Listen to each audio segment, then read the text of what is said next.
13 जून से जारी Israel Iran युद्ध अब विध्वंसक मोड़ पर पहुंच चुका है।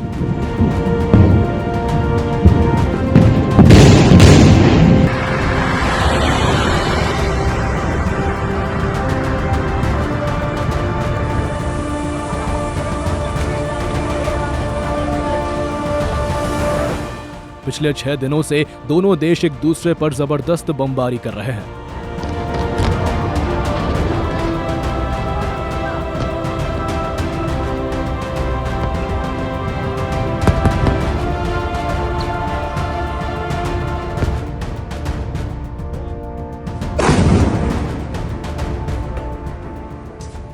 इजराइल के फाइटर जेट्स की गर्जना से ईरान का आसमान थर्रा उठा है।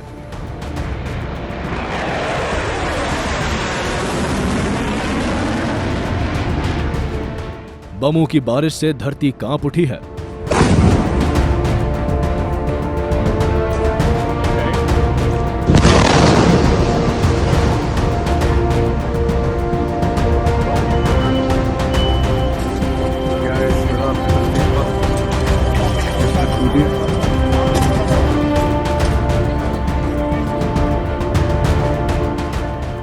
कहीं आग की लपटें ऊंची ऊंची इमारतों को अपने आगोश में ले रखा है, तो कहीं धुएं का काला गुब्बार आसमान को छूता दिख रहा है।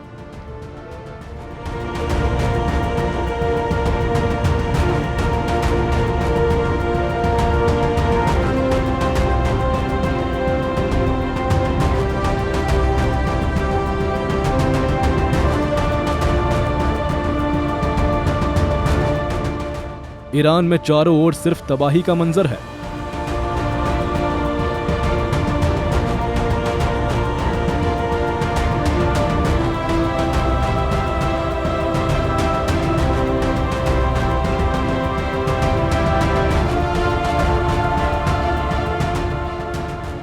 इस बीच ईरान के सुप्रीम लीडर खामेनेई ने युद्ध का आधिकारिक ऐलान कर दिया है। खामेनेई ने एक्स लिखा, जंग शुरू होती है। हम आतंकी यहूदी शासन को कड़ा जवाब देंगे, उन पर कोई दया नहीं दिखाएंगे। खामेनेई के इस ऐलान के बाद ईरान ने इजराइल पर 25 मिसाइलें दागी है।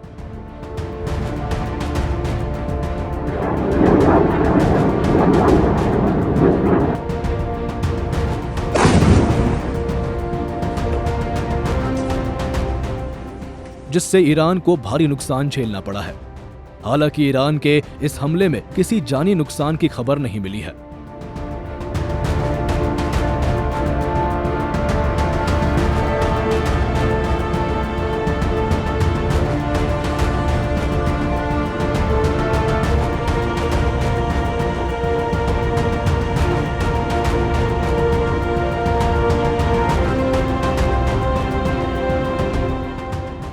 ईरान के इस हमले का इजराइल ने भी जवाब दिया और एक साथ कई मिसाइलें ईरान की राजधानी तेहरान पर दागी गई।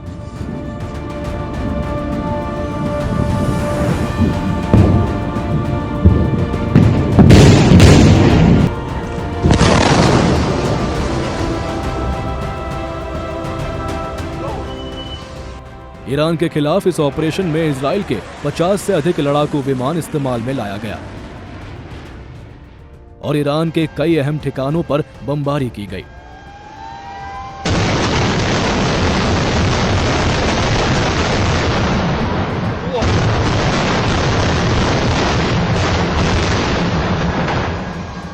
इनमें परमाणु हथियारों से जुड़ी एक फैक्ट्री और हथियार बनाने वाली कई जगह शामिल है।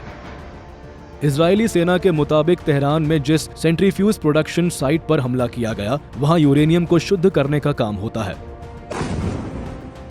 इसे ईरान परमाणु हथियार विकसित करने के लिए इस्तेमाल कर सकता था। इजरायल की सेना ने इस ऑपरेशन में शामिल लड़ाकू विमानों की उड़ान की फुटेज भी जारी किए है।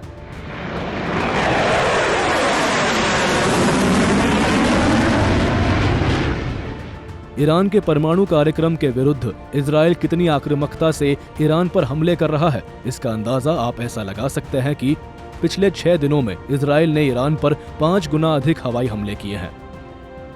अमेरिकी रिपोर्ट्स के मुताबिक इजरायली सेना ने ईरान पर 197 हवाई हमले की जानकारी दी, जबकि ईरान ने इजराइल पर 39 बैलिस्टिक मिसाइल हमले या इंटरसेप्टर की पुष्टि की है। वहीं ईरान में मौत के आंकड़े भी बढ़ते जा रहे हैं। जानकारी के मुताबिक अब तक ईरान में 585 नागरिकों की मौत हो चुकी है, जबकि 1326 लोग घायल हैं। हालांकि ईरान सरकार ने अब तक मौतों की जानकारी साझा नहीं की है। आखिरी बार ईरान ने सोमवार को जानकारी साझा की थी। इधर अब इस जंग में अमेरिका भी शामिल हो सकता है। कनाडा से लौटने के बाद डोनाल्ड ट्रंप ईरान को लेकर बेहद मुखर है और अपने बयान में उन्होंने साफ कर दिया है कि अब ईरान से बातचीत का कोई मतलब नहीं है। ईरान के पास परमाणु हथियार नहीं हो सकता है। ट्रंप के इस बयान के कई मतलब निकाले जा रहे हैं। मसलन ये कि क्या अब अमेरिकी ईरान से सीधा टकराने का मूड बना चुका है। ब्यूरो रिपोर्ट, सूर्य समाचार।